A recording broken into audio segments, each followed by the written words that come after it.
আজকে আমি আপনাদের সাথে শেয়ার করব পেঁয়াজ ডালা ভর্তা। গতকালকে এটা বানিয়ে খেয়েছিলাম, এতটা মজা, তাই আপনাদের সাথে এই পেঁয়াজ ডালা ভর্তাটা শেয়ার করব।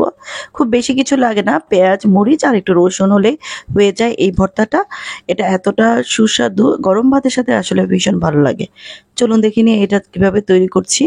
এখানে আমি আস্ত পেঁয়াজ নিয়েছি, এগুলো ছিলে ভালো করে ধুয়ে নিয়েছি।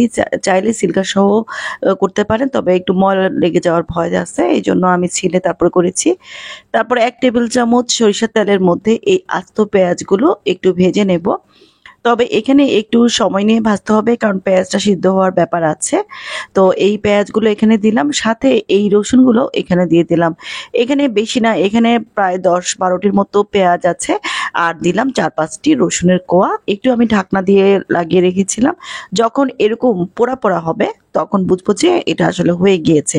তবে চুলা বাড়িয়ে একদম পোড়া যাবে না, চুলা কমিয়ে রেখে এটা আমি টেলে নিয়েছি। খুবই অল্প তেলে এটা ভাজা হয়ে গিয়েছে, দেখতে পাচ্ছেন। তো আমার এটা প্রায় হতে বেশি সময় লাগে নাই, 10-15 মিনিটের মতো সময় লেগেছে। তো আমি আবারও একটু ভেজে নিয়েছি এই কড়াইয়ের মধ্যে। এখন আমার এটা যেহেতু টালা হয়ে গিয়েছে, তাই এই পেঁয়াজ আর রসুনগুলো আমি উঠিয়ে নিয়েছি। একটা কিন্তু একটু হাতে নিয়ে দেখতে হবে এটা সিদ্ধ হয়ে গিয়েছে কিনা। তা যখন দেখবেন যে পেঁয়াজটা সিদ্ধ হয়ে গিয়েছে তখন এটা নামিয়ে নেবেন। তো এই ফ্রাই প্যানের মধ্যে আমি কিন্তু কোনো তেল দেইনি, এখানে আমি 3টি মরিচ দিয়েছি। চাইলে আর একটু বেশি দিতে পারেন, তবে আমাদের বাসায় যেহেতু ঝাল কম খায় তাই আমি 3টি দিয়েছি। তো আমার এই শুকনো মরিচগুলো টালা হয়ে গিয়েছে, আর এইদিকে পেঁয়াজটাও ঠান্ডা হয়ে গিয়েছে। এখন আমি হাত দিয়ে এগুলো একটু স্ম্যাশ করে নিচ্ছি। পেঁয়াজটা এতই সফট হয়েছে, একটু হাতে চাপ দিলে কিন্তু সুন্দরভাবে এটা মিশে যায়। তবে একদমই ভর্তা করবেন না, একটু আস্তে আস্তে থাকবে, তাহলে খেতে ভালো লাগে। রসুনগুলোও হয়ে গেছে সিদ্ধ। তো একটু মরিচগুলো দিয়ে আমি এই শুকনা মরিচগুলো একটু হাত দিয়ে ভেঙে নিচ্ছি। তো এভাবে গুঁড়া করে নিলাম, একটু আস্তে আস্তে ছিল। তারপর এখানে আমি স্বাদের জন্য দিয়ে দিলাম ধনেপাতা। ধনেপাতাটা অবশ্যই দিবেন, তাহলে স্বাদটা আরো বেশি ভালো লাগে। তো তার সাথে দিয়ে দিলাম প্রায় 2 টেবিল চামচের মতো সরিষার তেল।